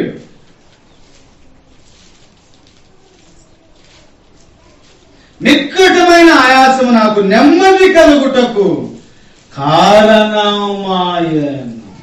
ఇప్పుడు అంటాడు, నీ ప్రేమ చేత నా ప్రాణం నువ్వు నాశనమైన గోతులను విడిపించితివి, నీ వీపు వెనకతట్టు నా పాపములను పరిహరించి పారవేసితివి, పాతాళము నీకు స్తుతి కలగదు, మృతి నీకు కృతజ్ఞతాస్తుతులు చెల్లింపదు. హిజ్కియా అంటున్న మాట ఏంటంటే నిక్కటమైన ఆయాస్. ఏమైనాడు? ఆయనకు మరణకరమైన రోగం వచ్చింది, ఆయన మరణ దినములో ఉన్నాడు. దేవుడు కరుణించినాడు, యెషయాను పంపించినాడు, మరి ఆయుష్ పెంచినాడు. ఇప్పుడు నిక్కటమైన ఆయాసం దేనికి కారణమైందంట? నెమ్మది కలుగుటకు కారణం. ఇంత ఇబ్బంది, ఇంత ఇరుకు, ఇంత ఆయాసం, ఇంత పోరాటంలో నెమ్మదిచ్చే ఒకే ఒక స్థలం ఏంటంటే, ఒకే ఒక పని ఏంటంటే ఆరాధన. Number 6 worship. పాతాళమున నీకు స్తుతి కలగదు, మృతి నీకు కృతజ్ఞతాస్తుతులు చెల్లింపదు. నీవు నా ప్రాణాన్ని విడిపించినావు, నన్ను గోతులోంచి విడిపించినావు. నిక్కటమైన ఆయాసము నెమ్మది కలుగుటకు కారణమాయ. బహుశా నీవు ఏ పరిస్థితుల్లో ఈ ఆయాసంలో ఉన్నావు? మార్గాలను బట్టి, జీవితాన్ని కొనసాగిస్తున్న బట్టి ఆయాసంలో ఉన్నావేమో, నీకున్న రోగాన్ని బట్టి ఆయాసంలో ఉన్నావేమో, ధనాన్ని బట్టి, అప్పులు బట్టి ఆయాసంలో ఉన్నావేమో, నీకున్న జ్ఞానాన్ని బట్టి, చదువును బట్టి, ఇరుకులు పడి, ఇబ్బందులు పడి ఆయాసంలో ఉన్నావేమో, నీ మాటల చేతనే ఇరుకులు పడ్డావేమో. అయ్యో, మాట్లాడకపోయింటే బాగుండే, మౌనంగా ఉండింటే బాగుండే, దాటి వెళ్ళింటే బాగుండే, ఆ స్థలం ఉండకపోయింటే బాగుండే అని ఆయాసపడుతూ కృంగిపోయి నిరాశలోనికి దిగజారుతూ దేవుని మీద సనుగులాడుతున్నావేమో. ఎందుకు ప్రభు ఇలా జరిగింది, ఎందుకు ప్రభు ఇలా జరుగుకుంటే ఎంత బాగుంటుందని నీకు నీవే ఓదార్చుకుంటున్నావేమో, నీవే నిట్టూర్పులోనికి వెళ్ళిపోతున్నావే. అయ్యో, అప్పుడు బాగుంటేనే ఈ ఆయాసం బట్టి ఇలా జరిగిందే, ఈ మాటలు, ఈ మార్గాలు, ఈ రోగం, ఈ బలహీనతను బట్టి అయ్యో చెదిరిపోయినానే, దూరమైపోయినానే, పాడైపోయినానే, భద్రమైపోయినా. How can I restore? There is a way for pleasing God. That is nothing but worship the Lord. These are the things which displeases. ఇవన్నీ దేవునికి ఆయాసం కలిగిస్తే one only thing pleasing God. దేవునికి ప్రీతికరమైన సేవ ఏంటో చెప్పనా? ఆయన ఆరాధించడం, ఆయన పూజించడం, ఆయన ఘనపరచడం. హిజ్కియా అంటాడు, నిక్కటమైన ఆయాసము నాకు నెమ్మది కలుగుటకు కారణమాయనని ప్రభువు మనసారా స్తుతించినాడు. నీకున్న ఆయాసం, నీకున్న ఇబ్బంది, నీకున్న పోరాటం అది ఏదైనా కావచ్చు. Come to the presence of God. ఆయన సన్నిధికి వచ్చి ఆయన మనసారా ఆరాధన చెయ్యి, నీ జీవితంలో నెమ్మదిని పొందుతావు. నంబర్ 1, జనుల ఆయాసమును గూర్చి. సంఖ్యాకాండం. రండి మన భాగానికి వద్దాం. 11వ అధ్యాయం, సంఖ్యాకాండం 11వ అధ్యాయం 1వ వచనం. జనుల ఆయాసమును గురించి చదువుతుండగా అది యెహోవాకు వినబడెను. యెహోవా దాన్ని విన్నప్పుడు ఆయన కోపము రగులుకొనెను. చాలండి. జనులు ఆయాసమును గురించి ఏం చేస్తున్నారంట? సనుగు కొనుచుండగా. Most dangerous powerful weapon for Satan is mammon. సాతానుకు ప్రధానమైన ఆయుధం ఏంటో చెప్పనా? సనుగు, సనుగు, సనుగు, సనుగు. బయటికి అనలేం కదా. ఎందుకు? విశ్వాసం. ఏదనంటే అన్యాల బోవలు అంత బట్టి పనులండి, ఇంత మాట అన్నారండి, మరి అన్యారు అని ఏం చేయాలా? లోపల దాచుకుని బదులు ఏం చేయాలా? కొంతమంది మోమాటలు లేకుండా ఉంటారు. నచ్చింది లేకపోతే దాన్ని ఏదంటారు, అయితే ఆత్మకి లేకపోతే బండి ఆత్మకి. ఆయన కాక తెగితే తెగిపోతుంది. నువ్వు నానబెట్టుకో లోపల అనుకో కుమిలిపోయి. ఇశ్రాయేలు వాళ్ళు బయటికి వెళ్ళలేక ఏం చేస్తున్నారంట? సనుగు కొనుచుండగా. వారి సనుగులను గురించి మీరు తర్వాత ఆలోచన చేయండి. మాకెవరు నీళ్ళు ఇస్తారు, మాకెవరు మాంసం పెడతారని వాళ్ళంతకు వాళ్ళు అనుకుంటున్నారు, వాళ్ళంతకు వాళ్ళు సనుక్కుంటున్నారు. కొంతమంది బయటికి అనరు, కొంతమంది గట్టిగా అన్నారు. విశేషంగా మీరేమనుకోమని చెప్తాను సిస్టర్స్, బయటకు అన్నారు గట్టిగా అన్నారు. గట్టిగా అంటే వాళ్ళు గట్టి కొడతారని. ఎందుకు లోపలనే అనుకుంటారు. వీళ్ళకు లోపలే అంటే ఏమంటుందో వీళ్ళ కోపం వచ్చి వీళ్ళు తిడతారు, వాళ్ళు కొడతారు. మొత్తానికి ఇద్దరికి సమస్య ఏర్పడతారు. సాల్వ్ కావాలంటే ఒకటి మాట చెప్పనా, నువ్వు ఏదన్నా అనాలనుకుంటే డైరెక్ట్ గా నువ్వు కుండ పగలనట్టుగా ఓహో ఇట్లనా అని తనకు అర్థమవుతుంది. లోపల సనుక్కుంటున్నాం అనుకోండి, ఏమర్థమవుతుంది? వారు సనుగు కొలుసుండగా యెహోవా వినేను. ఇంకొక మాట రండి, సంఖ్యాకాండం 16వ అధ్యాయం 15వ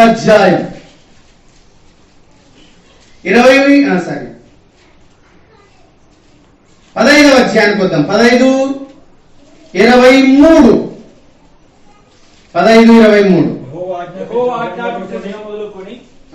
మన్నించండి. నిర్గమాకాండం 15:23 మారా నీళ్ళు చేదైనవి గనుక ఆ నీళ్లు త్రాగలేకపోయి అందువల్ల మారా దానికి పేరు కలిగను.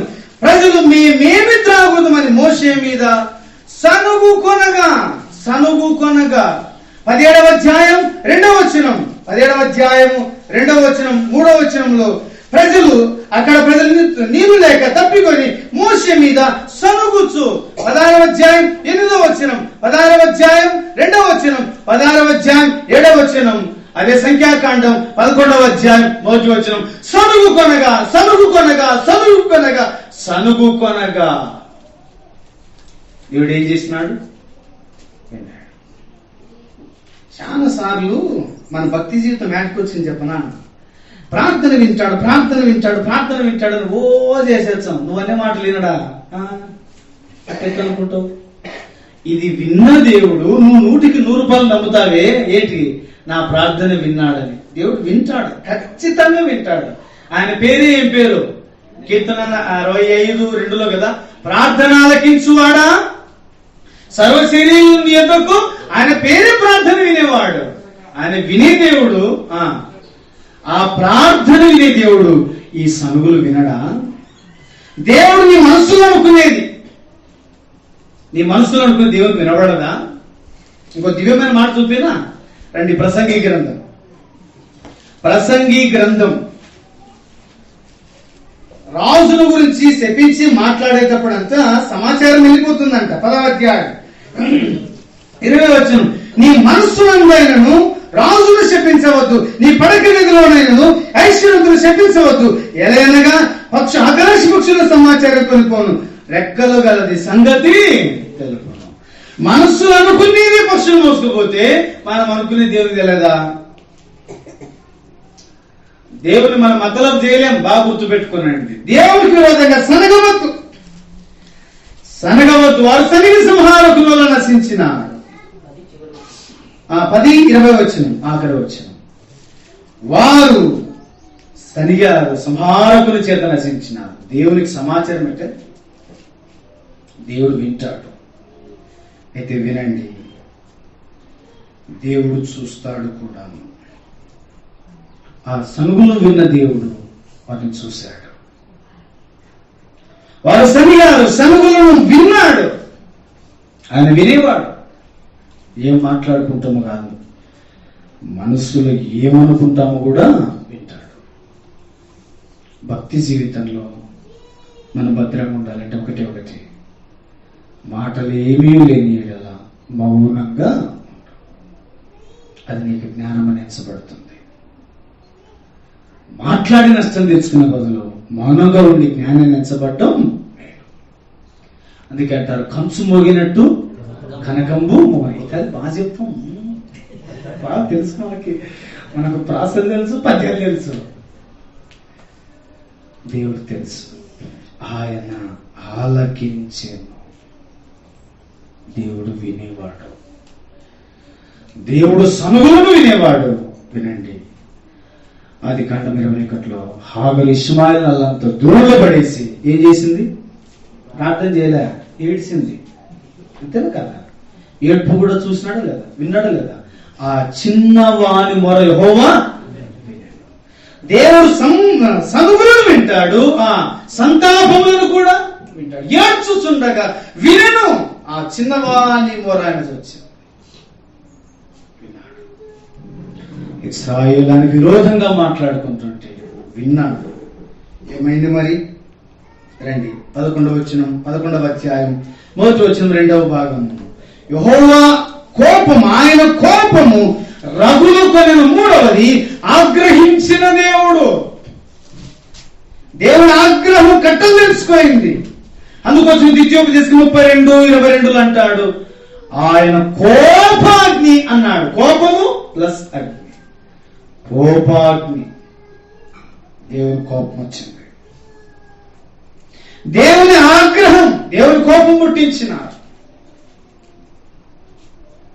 దేవుడు ఆయాసపన్నాడు, విసిగిపోయినాడు. అరణ్యంలో వారి చేష్టలు దేవుని విసిగించినాయి. సందర్భాల్లో దేవుని కోపం రేపినారు.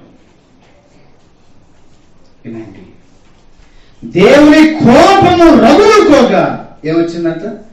యెహోవా అగ్ని వారిలో రగులుకొని అని వ్రాయబడింది. ఆగ్రహించిన దేవుడు. దేవుడు కోపించిన సందర్భాల్లో 3 అనుమతించాడు. 1 ఫ్లడ్, ఆదికాండం 6వ అధ్యాయం 7వ అధ్యాయంలో వరదను అనుమతించినాడు. దేవుని ఆగ్రహానికి నిదర్శనం ఏంటంటే ఇదిగో వరద, భూమి మీద సమస్తం ఏమైంది? తుడిచివేయబడెను. 2వది, దేవునికి దూరంగా వెళ్ళినటువంటి ఆదాము, ఆదిలోన అబ్రహాము ఏమి ఎదుర్కొన్నాడు? దేశంలో ఐగుప్తులో కరువు కలగగా, పరిశుద్ధ గ్రంథంలో కరువు కలిగిన ప్రతి చోట చూడండి దేవునికి అవిధేయతనే కనిపిస్తుంది. అబ్రహాము దిగిపోయినాడు, దేశంలో కరువు వచ్చింది. ఇస్సాకు దిగిపోయినాడు, కరువు వచ్చింది. నయోమి దంపతులు దిగిపోయినారు, కరువు వచ్చింది. ఇశ్రాయేలు అవిధేయులైనారు, దేశంలో కరువు వచ్చింది. అలా కరువు రావడానికి కారణం ఏంటంటే దేవుని యొక్క ఆగ్రహం. 3వది అంతకు మించి వచ్చింది, ఫైర్. దేవుని ఆగ్రహం తాలూకు ఎంత అంటే ఇదిగో అగ్ని రగులు కొనగా. 4 మాటలు నోట్ చేస్తారా? దేవుడు అగ్ని అనుమతించిన 4 సందర్భాలు చెప్తాను, చాలా ఉన్నాయి. అయితే అలా టూకీగా నోట్ చేయండి. ఆదికాండం 19వ అధ్యాయంలో సొదొమ గొమొర్రాల మీదికి అగ్ని మరియు గంధకం. గంధకం అంటే ఏంటి? భాస్వరం, సల్ఫర్ అంటాం. అంటే పెట్రోల్ కి నిప్పంటించేట్టుంటది, అట్టుంటది. భాస్వరానికి అగ్ని ఆజ్యమైందంటే దాన్ని అప్పుడు ఎవరి వల్ల? దేవుని అగ్ని రావడానికి కారణం ఏంటంటే సొదొమ గొమొర్రా ప్రజలు బహు దుష్టులను, పాపులనే ఉన్నారని ఆదికాండం 13:13లో రాయబడుతూ వచ్చింది. Number 1 fire. ఎందుకోసం అంటే అక్రమమైన జీవితాన్ని బట్టి దేవుడు వారి మీదకి అగ్ని దిగివేసినాడు. అగ్ని దిగి వచ్చింది, నేటి వరకు మనకు కూడా లేదు. దేవుని ఆగ్రహాన్ని తట్టగలమా, తాలుకోగలమా చెప్పండి. సంఖ్యాకాండం 16వ అధ్యాయం 35వ వచనంలో 250 మంది పెద్దలు వచ్చినారు, దుర్మార్గులు చేత పట్టుకుని వచ్చినారు. దేవునికి విశేషంగా మోషేకు విరోధంగా నిలబడ్డారు. వారి పక్షాన దాతాను, అబీరాము, కోరహులు వారు నిలబడ్డారు. వారు నష్టపోయినారు. వారితో పాటు వచ్చిన 250 మంది అగ్నికి ఆహుతైపోయినారు. కారణం ఏంటంటే వారు చూపినటువంటి అవిధేయత. సొదొమ గొమొర్రాల విషయంలో అక్రమం కనిపిస్తుంది, ఇక్కడ అవిధేయత కనిపిస్తుంది. తిరుగుబాటు, అధికార వాంఛతో రగిలిపోయినారు, ఈ అగ్నికి నాశనమైపోయినారు. దేవుని అగ్ని దిగి వచ్చింది. లేవియకాండం 10వ అధ్యాయం 2వ వచనంలో అహరోను కుమారులైనటువంటి నాదాబు, అబీహులు, ఈతామారు, ఎలియాజరు వారు ఉన్నారు. ఆ 4 ఇద్దరు నాదాబు, అబీహులు వేరొక అగ్ని తెచ్చారు. బలిపీఠం చేత వారిని దహించి వేసింది. ఏమైనా చెప్పండి, అర్పణ కానిది ఆరాధన చేసినప్పుడు, అర్పించినప్పుడు నాదాబు, అబీహులు వారు జ్యేష్ఠత్వాన్ని కోల్పోయినారు. విశేషంగా ప్రధాన యాజకత్వాన్ని కోల్పోయినాడు. ఎవరు? నాదాబు. ఆ నాదాబు కోల్పోయిన కారణాన్ని బట్టి ఎలియాజరు వచ్చినాడు. ఎలియాజరు వచ్చిన దాన్ని బట్టి ఫినెహాసు వచ్చినాడు ప్రధాన యాజకత్వానికి. నాదాబు వచ్చింటే కథ వేరేలా ఉండేది. ఆగాబు జ్యేష్ఠుడు హతుడు అని కారణం ఏంటంటే అన్ని అర్పించినాడు, కానీ ఆరాధన చేసినాడు, కానీ అర్పించినాడు వేరొక అగ్ని తెచ్చి. అది మూడవది. నాలుగవది, రాజులు 2వ గ్రంథము 12వ వచనంలో ప్రవక్త ఉన్నాడు, ఆయన పేరు ఏలియా. ఉత్కంఠ పీడినటువంటి ప్రవక్త, దేవుని ముఖాముఖి వెంబడించిన వాడు, ఆకాశం నుంచి అగ్ని ఇచ్చిన వాడు, మొట్టమొదటి బైబిల్లో జీవాన్ని తీసుకొని వచ్చిన వాడు, ఆకాశాన్ని ఆపివేసిన వాడు. ఈయన కాలంలో రాజులు 2వ గ్రంథం 1:12లో ఓ ఇశ్రాయేలు రాజు నాడు, పేరు అహజ్యా. తన మనసు పై నుంచి మిద్ది మీద నుంచి కింద పడ్డాడు, నాకు బాగెత్తాదో లేదో అని. బయలుదేవతకు పూజ చేయటానికి, బలర్పించడానికి, విచారణ చేయటానికి వెళ్ళిపోయినాడు. తీరని నష్టం. ఏలియా ప్రవక్త దగ్గర రాగానే 50 మందిని అగ్ని హతము చేసింది. వారు ఎక్రోను దేవతలతో పోయి ఆరాధన చేసినాడు, అర్థించినాడు, ప్రార్థన చేసినాడు. బాగైతే కదా ఆకాశం నుంచి అగ్ని దింపి బలిపీఠాన్ని కాల్చివేయగలిగినటువంటి ఏలియాకు ఇదో లెక్క. ఎంక్వైరీ చేయడం కోసం, ఒక అన్య దేవత కోసం ఎక్రోను దేవతకు బయలుపురుషులకు వెళ్ళినాడు. 50 మంది మొదటిసారి చనిపోయినారు, రెండవసారి మరలా పంపించినాడు, మరలా నష్టపోయినారు. మనం ప్రార్థన చేయవలసిన విధానంలో చేయకపోతే ఇదిగో ఈ కాలంలో అగ్ని వచ్చింది. ఇశ్రాయేలు ప్రజల మీదకి ఇప్పుడు అగ్ని వచ్చింది. ఒకటవది ఆయాసం, రెండవది ఆలకించుట, మూడవది ఆగ్రహం చెందినాడు దేవుడు. పాలెంలో ఒకవైపు నుంచి అగ్ని తగులుకోయింది, పాలెం అంత కాలుతా ఉంది. ఈ పల్లెటూరులో ఒకవైపు ఏదైనా గడ్డివాము లాంటిది అంటుకుంది అనుకోండి, ఎట్లా ఉంటుంది? మంచి ఎండాకాలం అనుకోండి, దాన్ని ఆర్పగలమా? అలాగున ఒకవైపు నుంచి పాలెం నుంచి బయటకు వస్తా ఉంది అగ్ని. ఆ మధ్యలో ఆస్ట్రేలియాలో మెల్బోర్న్ ప్రాంతాలు విస్తారమైనటువంటి అడవులు ఉన్నాయి. ఒక్కసారిగా ఫైర్ అయిపోయింది. ఆ ఫైర్ ను కంట్రోల్ చేయడానికి హెలిప్యాడ్స్ నుంచి వాటర్ పంపించినారు, కుదరలా. జరగాల్సినంత నష్టమంతా జరిగిపోయింది. కొన్ని లక్షల ప్రాణులు, లక్షల ఆస్తి నష్టం జరిగిపోయింది. కారణం ఒక్క అగ్ని. ఇప్పుడు ఒక పాలెంలో స్టార్ట్ అయింది. అది జంతువుల మీద కాల్సుమా, ఇదిగో సరిగినారే, ఇది ఆయాసపన్నారే, దేవునికి విరోధంగా మాట్లాడవలసి వచ్చింది. వీరి కోసం దేవుని కోపం రగులుకోగా ఒకవైపు అగ్ని కాల్చుకుంటూ బయలుదేరింది. Who can stop that fire? అగ్ని కూడా ఆపగలడు. ఆ పరిస్థితిని ఆపగలిగిన వాడేవాడు. ఇశ్రాయేలు ప్రజలు ఏం చేయాలో అర్థం కాని పరిస్థితుల్లో ఇదిగో జనులు మోషేకు మొరపెట్టగా, he is the man who stood fast between fire and people. ఇదిగో ఇక్కడ మనుషుడున్నాడు, ఇదిగో అగ్నికి, ఇదిగో ప్రజలకు మధ్య నిలబడ్డాడు. ఇశ్రాయేలు ప్రజలంతా, అయ్యా ఇదిగో అగ్ని మా మీదకి వస్తుంది, దయచేసి మా కొరకు ప్రార్థన చేయండి, మా కొరకు ప్రార్థన చేయండి, మా కొరకు ప్రార్థన చేయండి అని అరువు చేస్తుండగా, మీకు బాధ జరిగిందిలే అని అనలా. మంద గుట్టల మీద 100కి 100 రూపాయలు అంటుంది, చెప్పితే నీ సావలే, అందుకే అట్టే జరిగింది. కాల్సిమూలం కదా, పౌరుషాలకేం తగ్గం మనం. చెప్పిన మాట ఇది సాఫ్ట్వేర్ అన్నా, అందుకే ఇట్ అయిపోయింది. చెప్తిని సనగొద్దని రా అని ఫస్ట్ నుంచి చెప్తుంది. ఇన్లే వినకపోయేసరికి ఏమన్నా, సావండి, మీ సావు మీరు సావండి. మోషే మనలాంటోడు కాదు. మోషే మిక్కిలి సాత్వికుడు. 106వ కీర్తన రాసినాడు, మోషే అడ్డుపడ్డాడు. మోషే అడ్డుపడ్డాడు.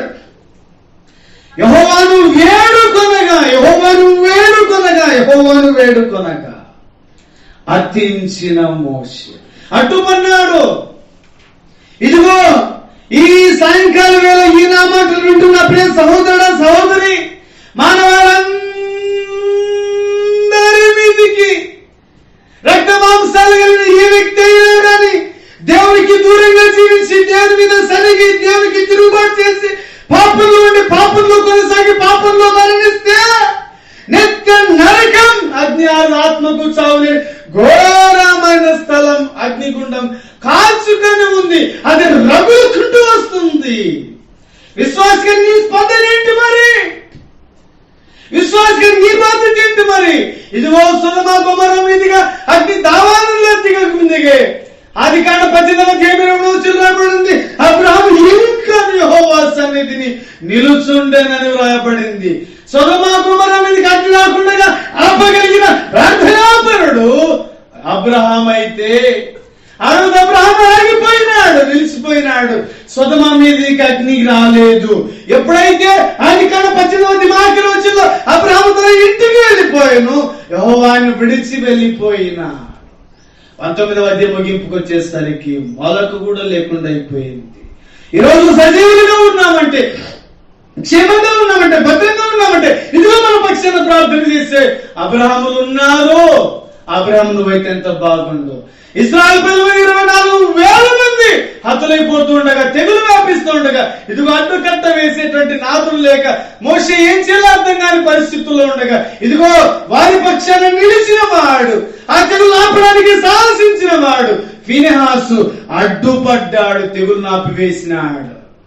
1,20,00,000 మంది ఇంచుమించు పైసలకు వెళ్ళినటువంటి యూదా జనాంగం మీద ఖడ్గం విరలాడుతూ ఉండగా, మరణము విరలాడుతుండగా, ఇదిగో మరణాన్ని ఆపటానికి పెరిష్ అని ఆపగలిగిన దినోదాత్తమైన ప్రార్థనా పర్రాలు ఎస్తేరులు దేవునికి కావాలి. ఆ క్రమంలో కలవరిగిరిలో మనల్ని ప్రేమించి పాపాత్మలే పడి చెడు నిత్తున్నారు కాకి గుండానికి తోగుతున్న మన మీద మనమందరము దైవోగ్రతకు పాత్రులమై ఉండగా, నిత్య దర్శనానికి తోగుతూ ఉండగా, మన మీద దయ చూపి, మన మీద అక్కడ కలిగి, మన మీద కోరిక కలిగి, మనల్ని ఎవడు పలకరించేవాడు లేకపోగా, మనల్ని ఎవడు పరామర్శించేవాడు లేకపోగా, మనల్ని ఎవడు అగ్నిగుండంలోంచి బయటికి లాగవేసేవాడు లేకపోగా, తండ్రి అయిన దేవుడు కుమారుని యేసుక్రీస్తు వారిని లోకానికి పంపినాడు. దేవుని ఉగ్రత, ప్రచండమైన ఉగ్రత ఆయన మీద వేసినాడు. ఇదిగో అతని నలుగుట్టుకు యెహోవాకు ఇష్టమైంది. ఇదిగో మన కోసం దేవుని ఉగ్రతను ఆ అగ్నిని భరించినాడు. బలిపుష్ప బలిపీఠం మీద కాల్చబడినట్టుగా ఆయన ఆ కలవరిగిరిలో మన కోసం కాలవబడ్డాడు. ఆయన మనకి చేతులు మేకులు, కళ్ళలో మేకులు, డొక్కులో బలిపోడు, తలముల కిరీటం, దేహమంతా ముక్క చెక్కలైపోయింది. ఇలా అడ్డుపడే ప్రాణాతుడు ఎవరైనా ఉన్నారా ఈ లోకంలో? ఇదిగో పేరు యేసుక్రీస్తు. నీ కొరకు అడ్డపడి, నీ కొరకు పుట్టబడి, నీ పాపల కోసం బలైపోయి సమాజం తిరిగి లేచి తిరిగి రాబోతున్న దేవుడు ఉన్నాడు. ఇదిగో ఆయన అంగీకరిస్తూ, ఇదిగో అగ్ని ఆపివేయబడింది, ఇదిగో ఉగ్రత నిలిచివేయబడింది. ఆ పేరే తబేరా. తల ఉంచండి, ప్రార్థన చేయండి.